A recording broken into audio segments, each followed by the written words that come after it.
ខ្ញុំជាអ្នកខុសទុកឲ្យខ្ញុំអ្នកទទួលក្មេងមិនដឹងអ្វីកុំឲ្យគេមកប៉ះពា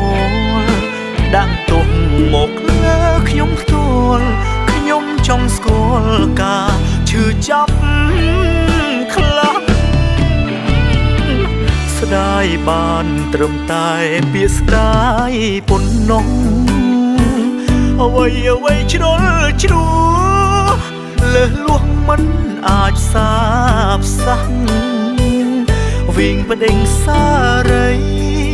ចេស្ដីព្រោះរឿងអាម៉ាស់គ្រប់យ៉ាងមិនអាចបដូរផ្លាស់ខ្ញុំអង្ឱកាសស្គាល់សៀមរាបហើយ